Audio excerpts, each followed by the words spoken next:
Hi, റൂട്ട്സിലേക്ക് സ്വാഗതം. കാണാൻ വളരെ ഭംഗിയുള്ള ഒരു സ്ഥലത്താണ് നമ്മൾ ഇന്ന് നിൽക്കുന്നത്.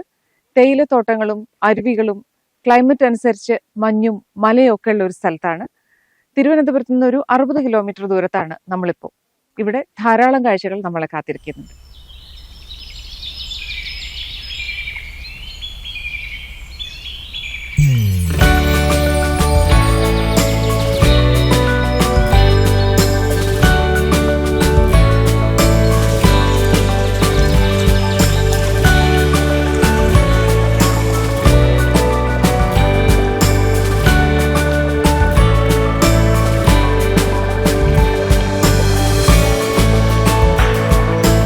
സുന്ദരമായ ഭൂപ്രകൃതിയിലേക്ക് മനസ്സ് നിറയ്ക്കുന്ന സ്വസ്ഥതയിലേക്ക് ഓടിയെത്താമെന്നതാണ് തലസ്ഥാനത്തുള്ളവരെ ഒഴിവു ദിനങ്ങളിൽ പൊന്മുടിയിലേക്ക് ആകർഷിക്കുന്നത്.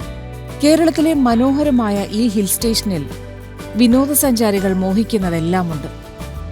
പരന്നുകിടക്കുന്ന മലകൾ കയറി നല്ല വെയിലിലും കാറ്റിന്റെ തണുപ്പ് ആസ്വദിച്ച് ഹെയർപിൻ വളവുകളിലൂടെ യാത്ര ചെയ്ത് അങ്ങനെ എല്ലാം കൊണ്ടും നല്ല യാത്രയുടെ അനുഭവം സമ്മാനിക്കുന്നു പൊന്മുടി.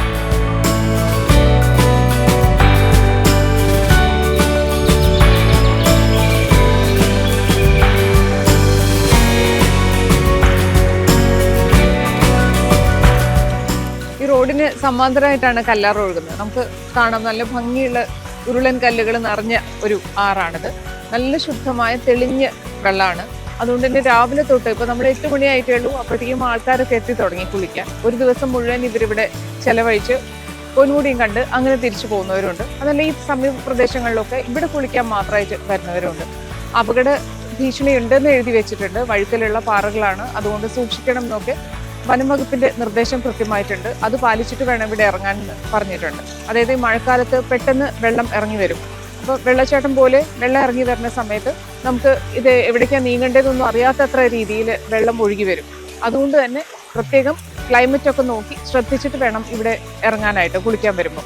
പക്ഷെ ധാരാളം ആളുകൾ കുളിക്കാൻ വരുന്നുണ്ട്. എന്നും രാവിലെ വന്ന് അല്ലെങ്കിൽ വൈകുന്നേരങ്ങളിൽ വന്ന്. പൊന്മുടിയിലെ സമയം 8 മുതൽ 4 മണി വരെയാണ്. ഇവിടെ ഇങ്ങനെ കല്ലാറിലെത്തി കുളിച്ച് പോകുന്നവർ ധാരാളമുണ്ട്. ഈ ടൂറിസ്റ്റുകളുടെ പ്രധാന ആകർഷണം എന്ന് പറഞ്ഞാൽ ഈ കല്ലാറിലെത്തി ഒന്ന് റിഫ്രഷ്ഡ് ആവുക, കുളിച്ച് ഫ്രഷ് ആയിട്ട് പോവുക എന്നുള്ളതാണ്. ഭംഗിയുള്ള പാറക്കല്ലുകൾ നിറഞ്ഞ ആർ, അതാണ് കല്ലാർ.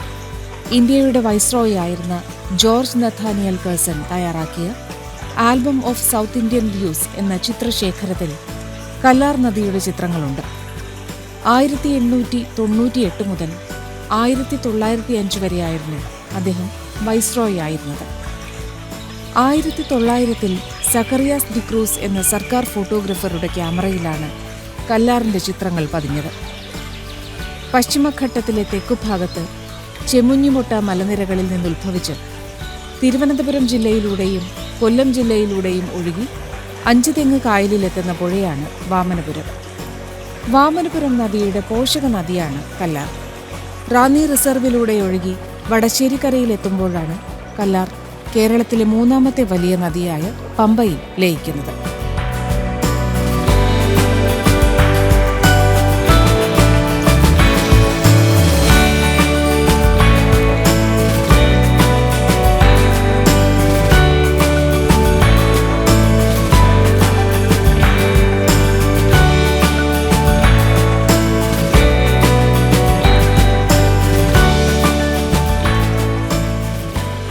അപ്പോൾ കല്ലാറിന്റെ ഏറ്റവും വലിയ പ്രത്യേകത എന്ന് പറഞ്ഞാൽ നല്ല തെളിഞ്ഞ വെള്ളമാണ്.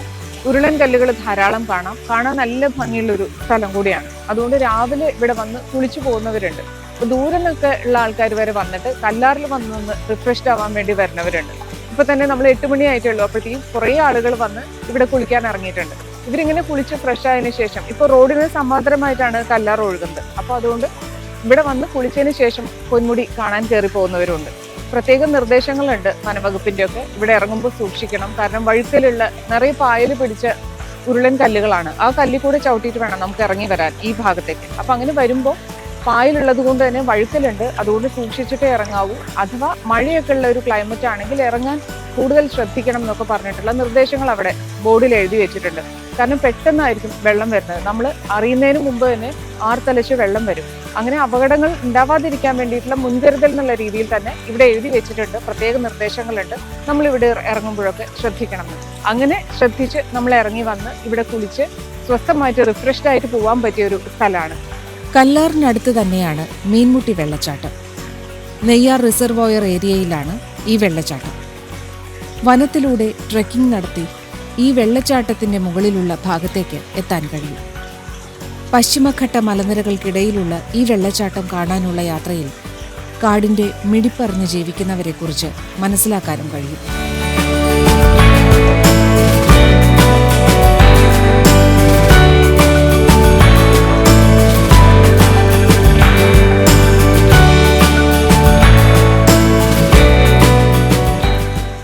നമ്മൾ പൊന്മുടിയിലേക്ക് കയറുന്നതിന് മുമ്പ് ലെഫ്റ്റിലൂടെ ഇറങ്ങിയിട്ട് സ്റ്റെപ്സ് ഉണ്ട്, അതിൽ സ്റ്റെപ്സിലൂടെ ഇറങ്ങിയിട്ടാണ് ഇവിടേക്ക് വന്നത്. ഇവിടെ നിന്ന് അങ്ങോട്ട് ലെഫ്റ്റിലേക്ക് ഇനി ഫോറസ്റ്റ് ഏരിയ ആണ്, അപ്പൊ നിരോധിത മേഖല, പ്രൊഹിബിറ്റഡ് ഏരിയ എന്ന് എഴുതി വെച്ചിട്ടുണ്ട്. ഇവിടുത്തെ ഈ കുഞ്ഞു കുഞ്ഞു കുളങ്ങൾ പോലെ ചെറുതായിട്ടുള്ള കുറച്ച് വെള്ളം മാത്രമുണ്ട്. അതിനപ്പുറം നമുക്ക് നല്ലോണം ആഴത്തിലുള്ള ഭാഗങ്ങളുണ്ട്. അപ്പൊ ഏത് ഭാഗമാണ് നമുക്ക് സേഫ് എന്ന് നോക്കിയിട്ടാണ് ഇവിടെ ആൾക്കാർ, പ്രായമുള്ളവരും കുട്ടികളും ഒക്കെ വന്ന് കുളിക്കുന്ന സ്ഥലമാണ്. പാരന്റ്സിന്റെ ഒപ്പം ചെറിയ കുട്ടികളും വരുന്നുണ്ട്. അപ്പോൾ നമ്മൾ വരുമ്പോൾ ഏതാണ് നമുക്ക് കംഫർട്ടബിൾ ആയിട്ടുള്ള ഭാഗം എന്ന് നോക്കി കുളിക്കാൻ, ഇരുന്ന് സ്വസ്ഥമായിട്ട് കുളിക്കാൻ, പേടി കൂടാതെ കുളിക്കാൻ പറ്റിയ സ്ഥലങ്ങളുണ്ട്. അതായത് കുറച്ച് വെള്ളം മാത്രമുള്ള സ്ഥലം, പിന്നെ കുറച്ച് പാറക്കെട്ടുകൾ, അതിൻ്റെ അപ്പുറത്തിരുന്ന് കുറച്ചും കൂടെ ആഴത്തിലുള്ള സ്ഥലം. അങ്ങനെ പല ഏരിയയിലും പല ആഴത്തിലുള്ള വെള്ളമാണ് ഇവിടെ. അപ്പൊ അതുകൊണ്ട് തന്നെ ശ്രദ്ധിച്ച് ഇറങ്ങി സൂക്ഷിച്ച് കുളിച്ച് റിഫ്രഷ്ഡ് ആയിട്ട് പോകാൻ പറ്റിയ ഒരു ഏരിയ ആണ്. അപ്പുറത്ത് നല്ല കാടുമാണ്. അപ്പൊ ഇവിടുന്ന് ഇരുന്ന് കുളിക്കുമ്പോൾ തന്നെ ചുറ്റും നോക്കിയാൽ നമുക്ക് കാണാം വലിയ പാറക്കെട്ടുകളുണ്ട്, കുഞ്ഞു കുഞ്ഞു ഉരുളൻ കല്ലുകൾ, ചുറ്റും വലിയ മരങ്ങളും ധാരാളം വൃക്ഷങ്ങളും ചുറ്റുമുണ്ട്. അത് നല്ല ഫ്രഷ് എയർ ഉള്ള ഒരു സ്ഥലം. അപ്പൊ അതുകൊണ്ട് വന്നവരൊക്കെ നല്ല ഹാപ്പി ആയിട്ട് അവർ കുളിച്ച് കുറേ നേരം വെള്ളത്തിൽ കിടന്ന് ഇപ്പൊ ഉച്ചയാവണ വരെ ഈ വെള്ളത്തിൽ തന്നെ ചെലവഴിക്കണവരുണ്ട്. അങ്ങനെ ഉച്ച വരെ കുളിച്ചിട്ട് പോകുന്നവരുണ്ട് എന്നാണ് പറയുന്നത്. നമ്മൾ ഇവരോടൊക്കെ സംസാരിച്ചപ്പോൾ നമുക്കറിയാൻ കഴിഞ്ഞത് അവർ വരുന്നത് തന്നെ ഇവിടെ പൊന്മുടി എന്നുള്ള അട്രാക്ഷനേക്കാൾ അവരെ ആകർഷിക്കുന്ന ഒരു ഫാക്ടർ കല്ലാറാണ് എന്നാണ്. കല്ലാറിന്റെ സൗന്ദര്യം ആസ്വദിച്ചാൽ മാത്രമേ പൊന്മുടി യാത്രയുടെ ദൃശ്യഭംഗി പൂർണ്ണമാകൂ. വേനൽക്കാലത്ത് കല്ലാറിന്റെ പല ഭാഗങ്ങളിലും വെള്ളം വറ്റും. നിമിഷ നേരം കൊണ്ട് കല്ലാറിന്റെ സ്വഭാവവും മാറും. മഴക്കാലത്ത് മുകളിലെ പാറക്കെട്ടുകൾക്കിടയിലൂടെ ആർത്തലച്ച് വെള്ളം വരുന്നത് വളരെ പെട്ടെന്നാവും. ഗൈഡിന്റെ നിർദ്ദേശങ്ങൾക്കനുസരിച്ച് മാത്രമേ ഈ ആറിൽ ഇറങ്ങാവൂ.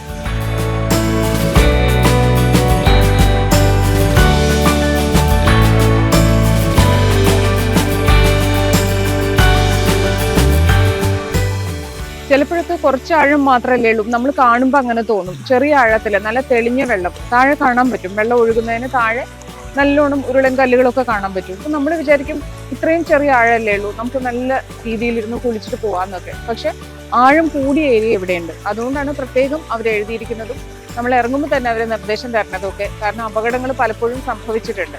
അപ്പൊ നമ്മൾ വളരെ ഹാപ്പി മൂഡിൽ വന്ന് ഇവിടെ കുളിച്ച് പോവാന്ന് വിചാരിച്ചിട്ട് ഇരിക്കുകയും പിന്നെ നമുക്ക് കൂടുതൽ ഇതിനോട് താല്പര്യം തോന്നുമല്ലോ, കുളിച്ച് വരുമ്പോൾ ഇറങ്ങി പോവാൻ. അങ്ങനെ ഇറങ്ങി പോകുമ്പോഴാണ് അപകടങ്ങൾ കൂടുതൽ ഉണ്ടാവുന്നത്. അപ്പൊ അതുകൊണ്ട് തന്നെ നമ്മളെപ്പോഴും കൺട്രോൾഡ് ആയിട്ട്, അതായത് നല്ല വെള്ളച്ചാട്ടവും അല്ലെങ്കിൽ നല്ല തെളിഞ്ഞ ഉറവയൊക്കെ കാണുമ്പോൾ നമുക്ക് കൂടുതൽ അങ്ങോട്ട് പോകാൻ തോന്നുമെങ്കിലും അപകടങ്ങൾ ഇവിടെ പതിവായതുകൊണ്ട് തന്നെ കൂടുതൽ ശ്രദ്ധിക്കണം.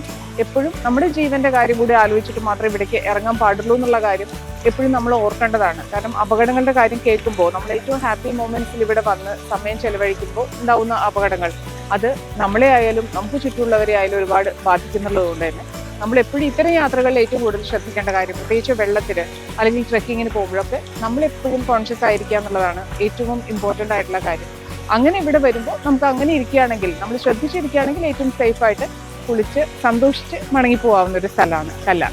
കല്ലാറിലെ കാഴ്ചകൾക്ക് ശേഷം എത്തുക സുവർണ താഴ്വര എന്നറിയപ്പെടുന്ന ഗോൾഡൻ വാലിയിലേക്കാണ്. ഇവിടെ നിന്ന് മുന്നോട്ട് പോകാൻ അനുമതി വേണം. രാവിലെ 7:30 തന്നെ പൊന്മുടി കാണാൻ ആളുകൾ എത്തിത്തുടങ്ങും. 8 മണിക്ക് വാഹനങ്ങളിൽ പരിശോധന നടത്തി ടിക്കറ്റുകൾ നൽകി തുടങ്ങും.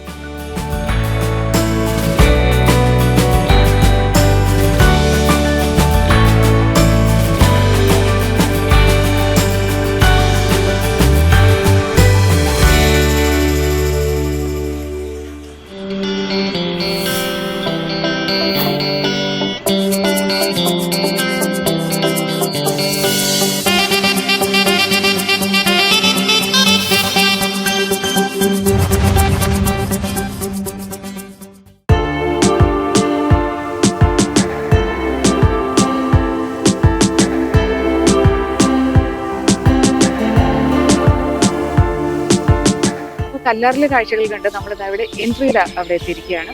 ഇപ്പൊ PRTയിൽ ജിഷ്ണു നമ്മുടെ കൂടെയുണ്ട്.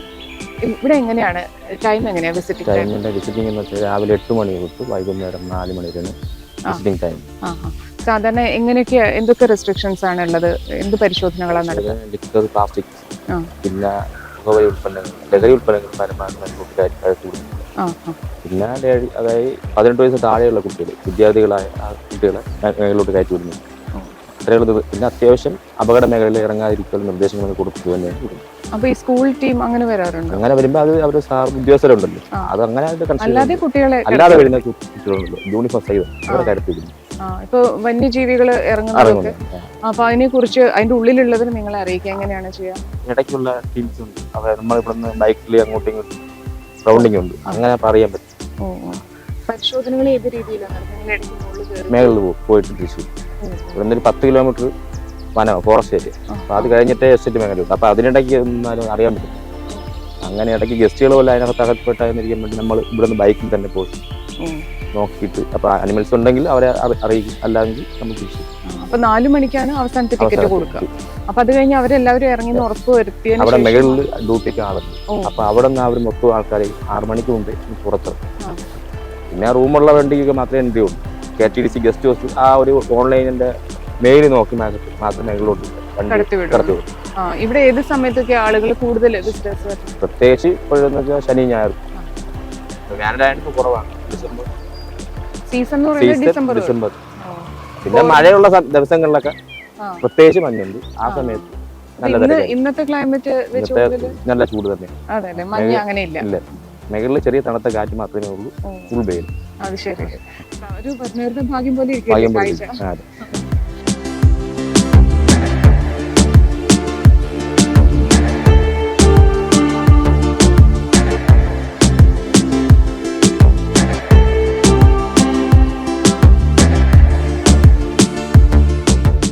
ചില ദിവസങ്ങളിൽ ഇവിടെ നല്ല മഞ്ഞായിരിക്കും. തൊട്ടടുത്തുള്ള ആളെ പോലും കാണാൻ കഴിയാത്തത്ര മഞ്ഞുണ്ടാവും. ഇന്നിപ്പോൾ മഞ്ഞില്ല. രാവിലെയും വൈകുന്നേരമാണ് കൂടുതൽ മഞ്ഞുണ്ടാവുക. മലദൈവങ്ങൾ പൊന്നു കാക്കുന്ന ഇടം എന്നുള്ള പേരിനാണ്, അങ്ങനെ ഒരു ഐതിഹ്യം കൊണ്ടാണ് ഇവിടെ പൊന്മുടി എന്ന ഈ സ്ഥലത്തിന് പേര് വന്നത് എന്നാണ് പറയുന്നത്. മഞ്ഞുള്ള ദിവസങ്ങളിൽ പൊന്മുടിക്ക് പ്രത്യേക സൗന്ദര്യമാണ്. കേരളത്തിലെ സാധാരണ കാലാവസ്ഥയിൽ നിന്ന് വളരെ വ്യത്യസ്തമാകും അപ്പോൾ പൊന്മുടി. തണുത്ത കാറ്റും മഞ്ഞു നിറഞ്ഞ താഴ്വരയും അകലെ നീല നിറത്തിൽ മലനിരകളുമെല്ലാം പൊന്മുടിയെ മനോഹരിയാക്കുന്നു.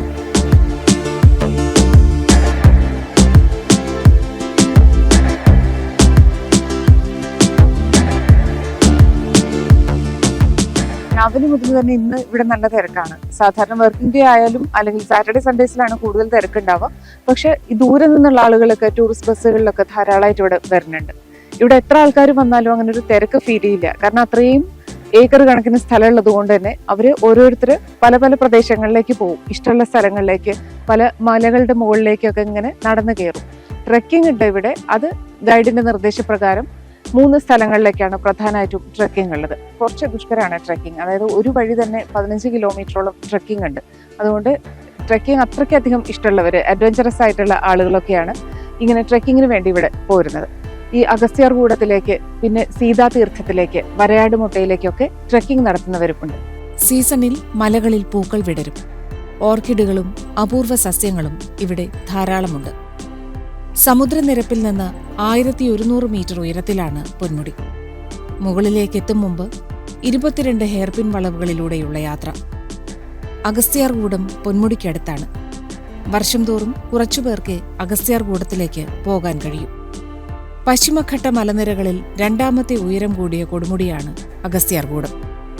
വനപ്രദേശവും മലനിരകളും ആയതുകൊണ്ടുതന്നെ അധികൃതരുടെ നിർദ്ദേശങ്ങൾ പാലിച്ചു മാത്രമേ ഇവിടേക്ക് യാത്ര ചെയ്യാനാകൂ.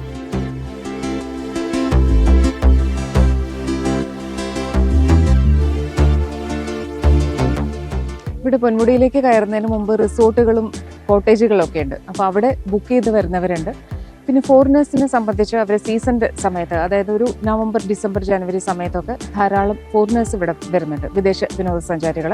അവരും ഇതുപോലെ ബുക്ക് ചെയ്തിട്ടാണ് വരിക. ഇവിടെ എത്തിക്കഴിഞ്ഞാൽ പിന്നെ ഒരു ദിവസം മുഴുവൻ ഇവിടെ ചെലവഴിക്കാൻ പറ്റും. രാവിലെ മുതൽ വൈകുന്നേരം വരെ, അതായത് 8 മണി മുതൽ 4 മണി വരെ ഇവിടെ ടിക്കറ്റ് കൊടുക്കുമെങ്കിലും ഒരു 5:30 മണി, 5:45 മണി വരെയൊക്കെ ഈ സ്ഥലത്ത് പൊന്മുടിയിൽ ചെലവഴിക്കാം. അതിനുശേഷമാണ് നമ്മൾ ഇവിടെ നിന്ന് വീണ്ടും ഇറങ്ങി തിരിച്ചു പോവാം. വരയാടുകളുടെ താമസ സ്ഥലമാണ് വരയാടുമുട്ട. ചോലവനങ്ങൾ പിന്നിട്ട് വരയാടുമുട്ടയിലേക്ക് കയറുമ്പോൾ വഴുക്കലുള്ള പാറക്കെട്ടുകളും അടികാണാത്ത ഗർത്തങ്ങളുമുണ്ട്. യാത്രയിൽ ചിലപ്പോൾ വരയാടുകളെ കാണാൻ കഴിയും. മഴക്കാലത്ത് ട്രെക്കിങ്ങിന് അനുമതിയില്ല. മുൻകൂട്ടി ബുക്ക് ചെയ്ത് വേണം ട്രെക്കിംഗ് നടത്താൻ. ട്രെക്കിങ്ങിന് ഗൈഡുകളുടെ സഹായമുണ്ടാകും. സീതാതീർത്ഥത്തിലേക്കും ട്രെക്കിംഗ് ഉണ്ട്. സീതാദേവിയുടെ പാദം പതിഞ്ഞ ഇടമാണ് സീതാതീർത്ഥം. ഇവിടുത്തെ നദിയിൽ നിന്ന് ദേവി ജലമെടുത്തുവെന്നും അങ്ങനെ സീതാതീർത്ഥം എന്ന പേര് വന്നുവെന്നുമാണ് വിശ്വാസം.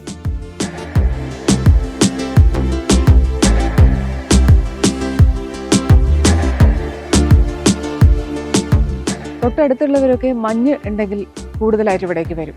രാവിലെയും വൈകുന്നേരത്തെ സമയമാണ് കൂടുതൽ. കാരണം ഉച്ചനേരത്ത് നല്ല വെയിലാണ്. വെയിലിൽ ചൂടറിയില്ലെങ്കിൽ പോലും നല്ല വെയിലായതുകൊണ്ട് അവർ ഉച്ചനേരത്ത് വരവ് ഒഴിവാക്കും. പക്ഷെ ദൂരെ നിന്ന് വരുന്നവരൊക്കെ രാവിലെ 8 മണിക്ക് തന്നെ എത്തിയിട്ട് വൈകുന്നേരം ആകുമ്പോൾ ഇവിടുന്ന് മടങ്ങാണ് പതിവ്. കാരണം ഈ പതിഞ്ഞ ഒരു പരന്നു കിടക്കുന്ന മലനിരകളുണ്ട്. ഒപ്പം നിറയെ പുല്ലുള്ള മലനിരകളുണ്ട്. അപ്പോൾ ഇതിൻ്റെ ഇടയിലൊക്കെ കയറി കുട്ടികളായാലും ഇങ്ങനെ കയറി പോകാൻ പറ്റും അവർക്ക്. പതുക്കെ സ്റ്റെപ്സ് പോലെ, അതായത് പതിഞ്ഞു കിടക്കുന്ന നല്ല സ്ഥലമാണ്. ഇരുവശത്തും പലതരത്തിലുള്ള വൃക്ഷങ്ങളും വള്ളിപ്പടപ്പുകളും. ആനയും പുലിയും കരടിയും കാട്ടുപോത്തും കുരങ്ങുമെല്ലാം ഈ വനത്തിനകത്തുണ്ട്. വെയിലെത്തിയാൽ മൃഗങ്ങൾ ഉൾക്കാടുകളിൽ വിശ്രമിക്കും. പാത മുറിച്ചു കടക്കാൻ മൃഗങ്ങൾ എത്തുന്നതുകൊണ്ട് വളവുകളിൽ സൂചനാ ബോർഡുകളുണ്ട്. വൈകുന്നേരമായാൽ ഇവ വനത്തിന് പുറത്തേക്കിറങ്ങും എന്നതുകൊണ്ട് 5:30 മണിയാകുമ്പോഴേക്കും തിരികെ മടങ്ങാൻ ഗൈഡുകൾ നിർദ്ദേശം നൽകും.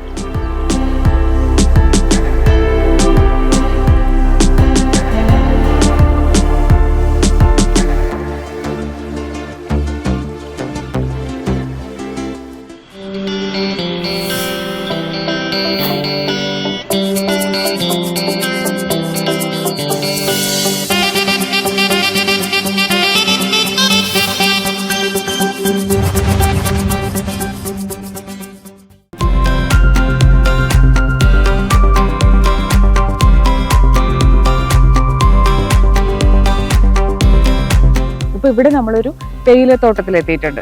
തേയിലത്തോട്ടം മാത്രമല്ല, ഇവിടെ നിറയെ കാപ്പി മരങ്ങളുണ്ട്, ജാതി മരങ്ങളും ധാരാളമുണ്ട്. ഇങ്ങനെയുള്ള ഓരോ തെരുവുകളിലും ധാരാളം ഈ ടീ എസ്റ്റേറ്റിന്റെ ഇതൊരു 12ാം വളവ് മുതലാണ് ശരിക്കും ഈ തേയിലത്തോട്ടങ്ങൾ നമുക്ക് കാണാൻ കഴിയുക. ധാരാളം തൊഴിലാളികൾ ഇവിടെ ഉള്ളിലൊക്കെ ജോലി ചെയ്യുന്നുണ്ട്.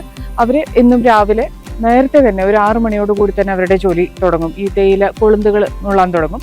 വൈകുന്നേരം വരെ അവരുടെ ജോലി തുടരും. ഇപ്പൊ ഇപ്പുറത്തെ വശത്ത് നമുക്ക് കാണാൻ പറ്റും കുറച്ച് തൊഴിലാളികൾ പണിയെടുക്കുന്നുണ്ട്. ഇപ്പൊ ഇങ്ങനെ കാപ്പിത്തോട്ടങ്ങളും ഏലത്തോട്ടങ്ങളുണ്ട്, കുരുമുളക് തോട്ടങ്ങൾ, അങ്ങനെ കുറേ തോട്ടങ്ങൾ ഇവിടെ ഈ പൊന്മുടിയിലേക്ക് കയറി പോകുന്ന ഏറ്റവും മുകളിലത്തെ അറ്റത്തെത്തുമ്പോഴത്തേക്കും നമുക്ക് ധാരാളം തോട്ടങ്ങൾ ഇങ്ങനെ കാണാൻ കഴിയും.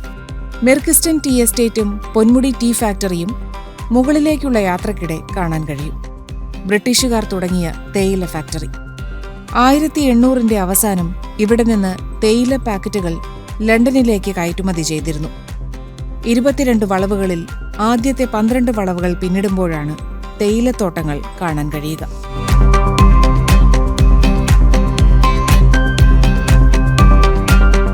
നിറയെ മലനിരകളാണ്. അതിന്റെ സൈഡിൽ ഇങ്ങനെ തട്ടുതട്ടായിട്ടുള്ള പ്രദേശം. വാസ്തവത്തിൽ ഇങ്ങനത്തെ പ്രദേശങ്ങളിൽ അനുയോജ്യമായ കൃഷിയാണ് ഇവിടെ നടത്തുന്നത്. അതായത് തേയില കൃഷി നടത്തുന്നുണ്ട്, കാപ്പി കൃഷി നടത്തുന്നുണ്ട്, പിന്നെ ഏലം, കുരുമുളക്, അങ്ങനത്തെ സുഗന്ധദ്രവ്യങ്ങളുടെ കൃഷിയും നടത്തുന്നുണ്ട്. ഈ നല്ല തണുപ്പുള്ള കാലത്തും അതുപോലെ അത്യാവശ്യത്തിന് വെയിലും, അങ്ങനത്തെ രണ്ടും കൂടെ മിക്സ് ആയിട്ടുള്ള കാലാവസ്ഥയ്ക്ക് അനുയോജ്യമായ കൃഷിയാണ് ഇവിടെ നടത്തുന്നത്. രാവിലെയൊക്കെ നല്ല മഞ്ഞുണ്ടാവും, പ്രത്യേകിച്ച് സീസണിലാണെങ്കിൽ നല്ല മഞ്ഞാണ്. കോടയിറങ്ങുന്ന ദിവസങ്ങളിൽ മുകളിലേക്കുള്ള കയറ്റത്തിൽ മഞ്ഞും കൂടെ പോരും. മഞ്ഞില്ലാത്തപ്പോഴും വെയിലുള്ളപ്പോഴും കാറ്റിന് നല്ല തണുപ്പാണ്. കാലാവസ്ഥയ്ക്ക് അനുയോജ്യമായ കൃഷി ഇറക്കുമ്പോൾ നല്ല വിളവിന് തൊഴിലാളികൾ ഇവിടെ കഠിനാധ്വാനം ചെയ്യുന്നു.